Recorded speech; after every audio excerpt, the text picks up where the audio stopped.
Muy buenas tardes a todos. Mi nombre es Rosliana González y les vengo a presentar un seminario sobre la preparación regioselectiva y estudio de espectroscopía de RMN del 2-cloro-4-etoxiquinolina para la síntesis de 2,3-aminopropil-aminoquinolín 4,1-H1. Los autores son Pedro Vasconcelos, Rodrigo dos Santos, Francisco dos Santos y Yesida Agosto. En primer lugar, veremos una breve introducción en la que trataremos las bases teóricas y los antecedentes de este estudio. En segundo lugar, hablaremos sobre la sección experimental, de manera específica los materiales y los equipos usados en el estudio. En tercer lugar, nos enfocaremos en los resultados de discusión, que no es más que el análisis de los resultados obtenidos, para luego pasar por las conclusiones en el que daremos un resumen de dichos análisis. Por último, la sección de preguntas se hará el día martes a través de un encuentro vía online. Empecemos con la introducción. Los derivados de quinolina son útiles en una amplia gama de aplicaciones y están presentes en varios fármacos, incluidos agentes antipalúdicos como la cloroquina, antibacterianos como las quinolinas y las fluoroquinolinas y anticancerígenos. Entre los derivados de quinolina, las quinolinas sustituidas en 2 son una clase de compuestos bioactivos que incluyen la bederosina, el cual es un compuesto antibacteriano que lleva una cadena lateral de 2 aminoalquilos que se ve en la molécula de la izquierda. La síntesis de quinolonas sustituidas en 2 utiliza el 4-alcoxidós aloquinolinas como intermedio principal, los cuales son sustratos versátiles y susceptibles al ataque nucleofílico por núcleos de nitrógeno, azufre u oxígeno en la posición 2.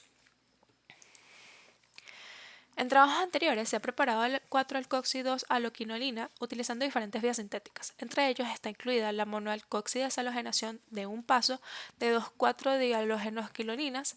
También tenemos la secuencia de 2 pasos mediante alquilación desoxicloración de 4-hidroxiquinolín 2,1-H1. Y por último tenemos la ruta de 3 pasos. De hecho, la estrategia más simple es, como ya vemos, es el proceso de la monalcoxideshalogenación de un solo paso de 2,4-dihalogenoquinolinas. El problema con esto es que la regioselectividad de esta ruta no ha sido muy estudiada. Es por esto que los autores se dedicaron a la investigación de la alcoxilación regioselectiva de 2,4-dihalogenoquinolinas. Para diferenciar entre los productos 2 y 4 sustituidos del producto de la monoalcoxideshalogenación a la 2,4-dihalogenoquinolina, se hizo un estudio de correlación de enlaces múltiples heteroluquiales o HMBC de protones con nitrógeno. A pesar de que el HMBC de protones y nitrógenos es una herramienta muy útil para la determinación estructural de compuestos como los heterocíclicos o los alcaloides, su aplicación a la elucidación estructural de derivados de quinolina no ha sido ampliamente explorada. El HMBC nos proporciona un mapa de correlación de desplazamiento químico heteronuclear 2D entre protones acoplados de largo alcance y nitrógenos. Las características de los espectros de HMBC de nitrógeno con protones son: en primer lugar, tenemos que para el experimento de HMBC de protones con nitrógenos, solo la abundancia natural de nitrógeno 15 es relevante para la sensibilidad. En segundo lugar, tenemos que este experimento es 3 veces menos sensible que el de protones con carbono 13, por lo que el tiempo de medición es mucho mayor. Además, detecta correlaciones heteronucleares a larga distancia, de alrededor de 2 a 4 enlaces. Se obtiene un mapa de correlación de desplazamiento químico heteronuclear en 2 dimensiones entre protones acoplados al nitrógeno. Este experimento se basa en la detección de protones y ofrece una alta sensibilidad en el modo magnitud. Los picos cruzados significan que el protón y el nitrógeno están separados por lo menos por 2 o 3 enlaces. Y por último tenemos que el HMBC de protones con nitrógeno es más sensible que el RMN de nitrógeno sencillo, por lo que requiere menos tiempo de medición. Ahora empecemos con la sección experimental. En primer lugar tenemos los materiales. Y los autores reportan que el 2,4-dicloroquinolina fue preparada en el laboratorio, pero en cambio el etóxido de sodio y el 1,3-propanodamina fueron obtenidos comercialmente. Además, nos dicen que todas las relaciones se hicieron en condición anhidra, que la cromatografía de columna se usó con dióxido de silicio de malla 70-230 y que la TLC se utilizó con gel de sílice. El equipo usado fue un espectrómetro Bruker Avance 3HD 400 equipado con una sonda de borato de bario de 5 milímetros con gradiente Z, operando a 400,06 MHz para protones y 100,46 MHz para el carbono 13. Los solventes usados fueron el metanol deuterado con una señal a 3,31 ppm y CDCl3 con una señal a 7,26 ppm. Además de que para el TLC se usó la gel de sílice, como habíamos dicho anteriormente. Ahora empecemos con lo que es los resultados y las discusiones.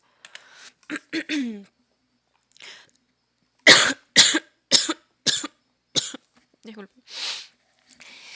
Si bien es cierto que la monoalquilix deshalogenación regioselectiva de 2,4-dihalogenoquinolina está bien establecida en la literatura para producir exclusivamente 2-alcoxi 4-halogenoquinolinas, no se encuentran estudios sobre la optimización de las condiciones de reacción para la formación selectiva del isómero 4-alcoxi 2-halogenoquinolina. Es por esto que los autores deciden estudiar la síntesis regioselectiva del 4-toxi 2-cloroquinolina, que es la estructura 3, el cual puede utilizarse como intermedio de la síntesis de quinolinas 2 sustituidas. El compuesto 2-cloro-4-toxiquinolina, otra vez el compuesto 3, se puede obtener mediante la sustitución nucleofílica aromática de 2,4-dicloroquinolina usando tóxido de sodio. Sin embargo, esta reacción puede conducir a la formación de productos de sustitución de 2 o 4, lo que conlleva a que el rendimiento y la relación isomérica de 2 y 3 estén fuertemente influenciados por las condiciones de reacción. Como lo que los autores quieren obtener es, otra vez, el compuesto 3. Aquí vemos la reacción en la que la 2,4-dicloroquinolina reacciona con etóxido de sodio para obtener los dos isómeros. No puedo obtener el artículo en el que describe la reacción en la que muestro acá, así que lo que debe suceder es que ocurre un ataque del oxígeno al carbono en 2 o en 4 para producir los dos isómeros. Ahora podemos ver una tabla en la que podemos apreciar las características de reacciones de la 2,4-dicloroquinolina con etóxido de sodio a diferentes condiciones. El tiempo de reacción se determinó a partir del consumo de la 2,4-dicloroquinolina controlado por cromatografía de capa fina. La adición de éter corona se utilizó para aumentar la cantidad de sustitución 4, reduciendo la complejación postulada del sodio por el átomo de nitrógeno de quinolina, que favorece la sustitución en la posición 2. En estas condiciones, el éter corona aumentó la relación de sustitución 4 a sustitución 2 de 1 a 7 a 1 a 1, según estudios anteriores. Es por esto que en un principio se elige usar 15 corona 5. Así, utilizando un 20% mol de este éter corona en THF a 50 grados centígrados, se obtuvo una mezcla de 2 y 3 con un rendimiento del 83%, pero como podemos ver en la tabla, solo se formó un ligero exceso del isómero 3. El consumo de material de partida se controló mediante cromatografía de capa fina y los isómeros de separación separan fácilmente mediante cromatografía en columna. Los autores registraron que cuando la cantidad de éter corona se redujo al 10% en moles, hubo una disminución en el rendimiento y la selectividad. Aquí se observó un aumento de la selectividad utilizando 18 corona al 20% en moles, aunque sin un aumento significativo en el rendimiento en comparación con el de 15 corona. Se observó una mayor selectividad al aumentar la cantidad 18 corona a un 50% en moles. En la ausencia del éter corona hubo un cambio completo en la selectividad, en el que el producto de sustitución C2 fue favorecido con una relación de 88 a 12. Cuando se utilizó hexametilfosforamida como aditivo alternativo, la cual solvata selectivamente los cationes, no se observó selectividad para ninguno de los isómeros. Al cambiar de solvente por tolueno, que es un disolvente apolar, obtuvimos una selectividad muy leve a favor de 2, que es el isómero no deseado. Luego utilizando el 1,4-dioxano, el cual es un solvente prótico menos polar que el THF, se observó una disminución en el rendimiento de la reacción y una pérdida considerable de la selectividad. Por otro lado, el uso de acetonitrilo, dimetilsulfóxido y etanol, que son notablemente más polares que el THF, dio como resultado un rendimiento mejorado del isómero 3 deseado. Para mejorar la selectividad del etanol se realizó la reacción a temperatura ambiente. Se observó una ligera diferencia en la selectividad, pero el rendimiento disminuyó ligeramente. Por último, tenemos que en la entrada 13, con la dimetilformamida como disolvente en presencia de 18 coronas 6, como aditivo, tanto el rendimiento como la selectividad para el isómero 3 mejoraron enormemente. Esto se podría deber a que la dimetilformamida puede solvatar sodio de manera más eficiente. Ahora aquí vemos lo que es un espectro de HMBC de nitrógeno con protones. Los autores, para poder diferenciar entre los isómeros de sustitución en 2 y en 4, hicieron este espectro. Pues el espectro de RMN de protones mostraba un ligero desplazamiento en la señal de H3, que es el protón acá, pero este desplazamiento era muy pequeño y no era una prueba suficiente para poder diferenciar entre los dos isómeros. Pero con el, con el HMBC, para el compuesto 2, que es la quinolina sustituida en 2, se obtiene una relación, una J de acoplamiento del nitrógeno con el hidrógeno del alcoxi, que está a 4 enlaces de distancia. Si lo comparamos con el HMBC del compuesto 3, esa relación, esta señal no la vemos, porque la J de acoplamiento es de a 6 enlaces de distancia. Es demasiado lejos para que el HMBC pueda detectar una relación entre el nitrógeno y este hidrógeno. Así es como los autores lograron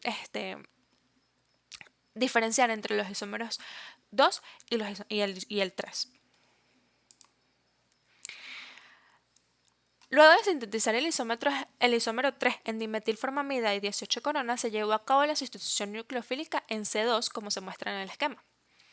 El isómero 3 se hizo reaccionar con un pequeño exceso de 1,3-propanodiamina a 65 grados centígrados por 48 horas. El intermedio 4 se obtuvo con un rendimiento del 78%, el cual se purificó por cromatografía en columna. Y por último, se llevó a cabo la hidrólisis del intermedio 4 en medio ácido en reflujo por 24 horas, obteniendo finalmente la 2,3-aminopropilamino quinolín 4,1-HONA, que se muestra en el esquema como el compuesto número 5.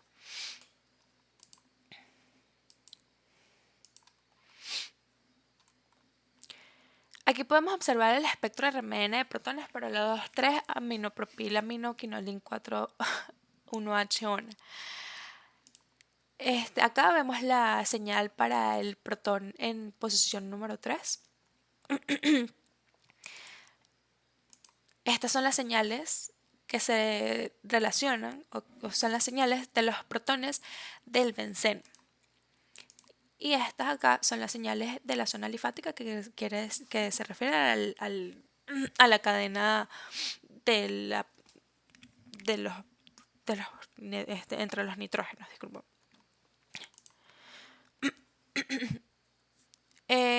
Lo que pasa también es que el hidrógeno en 8, ellos tienen un singlete que es ancho, cosa que no pasa con los estudios anteriores que han revisado los autores, que se han revisado. Pues en los otros estudios ellos mostraban unos multipletes o unos dobletes para el H8, mientras que en el estudio presente ellos obtienen un singlete ancho, lo cual no tiene sentido con la estructura. Para entender el porqué el singlete ancho en el hidrógeno en la posición 8, se estudió el efecto de diluir la muestra de RMN para evaluar la causa, para ver si esto se debía a interacciones intermoleculares o intramoleculares. Se puede observar que cuando la muestra fue diluida, la señal se convirtió en un doblete o multiplete distorsionado. También se puede observar que los desplazamientos químicos del átomo de hidrógeno se alteraron significativamente al diluir la concentración de la muestra de 154 a 77. Pero se mantuvieron después de una dilución adicional. Estas observaciones indican la existencia de interacciones de apilamiento pi en la que favorecen los agregados supramoleculares en la solución de muestra concentrada, que afectan las señales del átomo de hidrógeno aromático, como se describió en estudios anteriores para la autodisociación de ciprofloxacina, el cual es un derivado de la quinolina.